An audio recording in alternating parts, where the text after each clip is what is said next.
யார் ஜோசியம் பார்க்கின்றாரோ அல்லது அம்பு எறிந்து சகுனம் பார்க்கின்றாரோ அல்லது சகுனம் காரணமாக பிரயாணத்தில் இருந்து திரும்பி வருகிறாரோ இவர் உயர்ந்த அந்தஸ்துக்குள் நுழைய மாட்டார் என்று நபி ஸல்லல்லாஹு அலைஹி வஸல்லம் அவர்கள் கூறினார்கள்.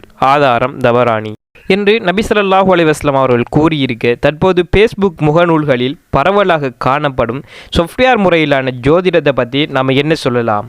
ஜோசியம் பார்ப்பது, குறி கேட்பது, சாத்திரம் கேட்பது என்பது இணை வைத்தலாகும்.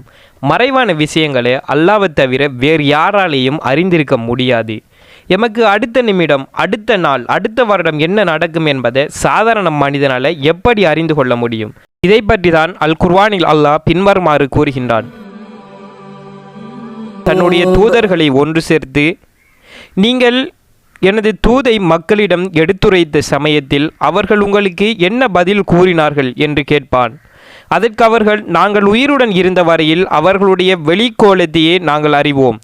அதற்கு மாறாக உள்ளத்தில் உள்ளதையோ நாங்கள் இறந்த பின் அவர்கள் செய்வதையோ நாங்கள் அறிய மாட்டோம்.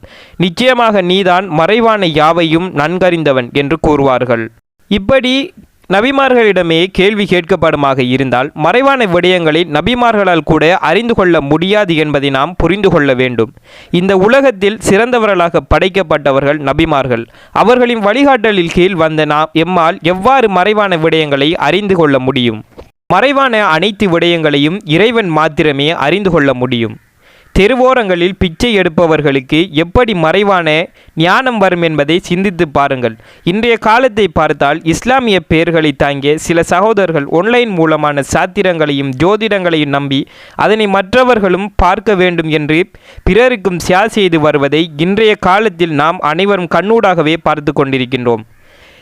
நீங்கள் செல்வந்தர்களாக மாற வேண்டுமாக இருந்தால் நபி ஸல்லல்லாஹு அலைஹி வஸல்லம் அவர்கள் பல வழிமுறைகளை சொல்லித் தந்திருக்கின்றார்கள். அதனை பின்பற்றி நடந்தால் ஹலாலான முறையில் எமது செல்வத்தை தேடிக்கொள்வதோடு இறைவனின் பாதையிலும் செலவு செய்யக்கூடிய எண்ணமும் வரும். நபி ஸல்லல்லாஹு அலைஹி வஸல்லம் அவர்கள் கூறி தந்த சில வழிமுறைகளை இந்த வீடியோ அழகாக காட்டுகின்றது. சற்று இந்த வீடியோவை பாருங்கள்.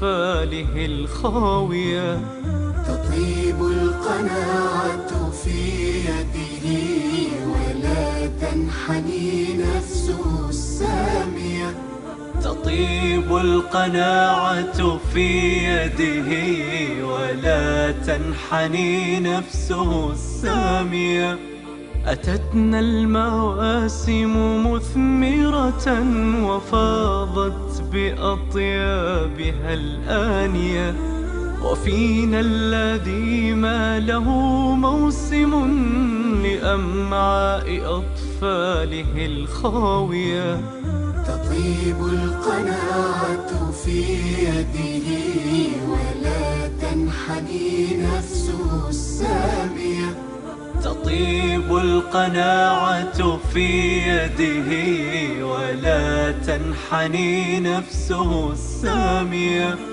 فهل أين அதோடு சுவர்க்கத்தை அடைந்து கொள்ளக்கூடிய வழியும் கிடைக்கும். ஆனால் எந்தவித ஜோதிடமோ அல்லது சூனியமோ அல்லது குறிபார்த்தலோ உங்களை ஒருபோதும் செல்வந்தர்களாக மாற்ற முடியாது என்பதே உண்மையான விடயம். இதனை நீங்கள் புரிந்து கொள்ள வேண்டும். ஜோதிடம் பார்ப்பது, சூனியம் செய்வது என்பது இஸ்லாமிய முறையா என்பதை நாம் சிந்தித்து கொள்ள வேண்டும். ஜோதிடம், சூனியம் போன்றன இணை வைத்தலுக்கு நிகரானதாகும். அவ்வாறு இருக்க நாம் அல்லாஹ்வின் அன்பையும் பரக்கத்தையும் எவ்வாறு பெற்றுக்கொள்வது? இணை வைப்பவர்களை பற்றி அல்லாஹ் பின்வருமாறு அல் குர்ஆனில் கூறுகின்றான். விரைவிலேயே நிராகரிப்பவர்களின் இதயங்களில் அச்சத்தை உண்டாக்குவோம். ஏனெனில் தனக்கு இணை வைப்பதற்கு அவர்களுக்கு எந்தவிதமான ஆதாரமும் இறக்கி வைக்கப்படாமல் இருக்க அவர்கள் அல்லாஹ்வுக்கோ இணை வைத்தார்கள். தவிர அவர்கள் தங்குமிடம் நெருப்புதான். அக்கிரமக்காரர்கள் தங்குமிடங்களிலெல்லாம் அதுதான் மிகவும் கெட்டது. அல்லாஹ் மேலும் அல் குர்ஆன் வசனத்தில் பின்வருமாறு கூறுகின்றான். நபியே, நீங்கள் யூத மற்றும் கிறிஸ்தவர்களுடைய மார்க்கத்தை பின்பற்றும் வரையில் உங்களை குறித்து அவர்கள் திருப்தி அடையவே மாட்டார்கள். ஆகவே அவர்களை நோக்கி அல்லாஹ்வின் நேர்வழியாகிய இஸ்லாம் தான் நேரான வழி, அதனையே பின்பற்றுவேன் என கூறுங்கள். அன்றி உங்களுக்கு மெய்யான ஞானம் வந்த பின்பும் அவர்களுடைய விருப்பங்களை பின்பற்றினால் அல்லாஹ்விடத்தில் அதற்காக விசாரணை செய்யப்படும் நாளில் உங்களை காப்பவனும் இல்லை, உங்களுக்கு உதவி செய்பவனும் இல்லை. இவ்வாறு அல்லாஹ் அல் குர்ஆனில் கூறுகின்றான். ஒரு காலத்தில் சாதாரணமாக எமது முகங்களை மாற்றிக்கொண்டிருந்தோம். இதனை பற்றி பல உலமாக்கள் பல இடங்களில் பேசியிருந்தார்கள்.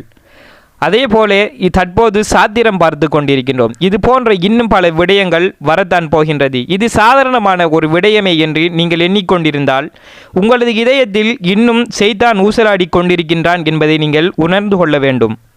ஜோதிடம் பார்த்தல், குறி பார்த்தல், சூனியம் செய்தல் போன்ற விடயங்களிலிருந்தே உங்களையும் உங்களது குடும்பத்தினரையும் காத்து கொள்ளுங்கள். மிகவும் கெடுதியான விடயங்களில் இதுவும் ஒன்றாகும். நபி ஸல்லல்லாஹு அலைஹி வஸல்லம் அவர்கள் கூறினார்கள், ஒருவர் ஜோதிடனிடம் சென்று இதை பற்றியாவது கேட்டால் அவ்வாறு கேட்டவருடைய 40 நாட்களின் தொழுகை அங்கீகரிக்கப்படுவதில்லை. 40 நாட்களுடைய தொழுகையே அங்கீகரிக்கப்படுவதில்லை என்றால் நாம் செய்யக்கூடிய பாவம் எவ்வளவு பெரிய பாவம் என்பதை நீங்கள் எண்ணிக்கொள்ள வேண்டும். சில அறிவாளிகள் எண்ணிக்கொள்வார்கள், ஜோதிடரிடம் சென்று தானே சாத்திரம் பார்ப்பது தடை செய்யப்பட்டுள்ளது, நாங்கள் இணையதளத்தில் தானே பார்க்கின்றோம் என்று. ஆனால் ஒரு விடயத்தை நீங்கள் விளங்கிக் கொள்ள வேண்டும். நீங்கள் இணையதளத்தில் பார்த்தாலும் சரி, ஜோதிடனிடம் சென்று பார்த்தாலும் சரி, இரண்டிற்கும் தண்டனை ஒன்றுதான் என்பதை நாம் விளங்கிக் கொள்ள வேண்டும்.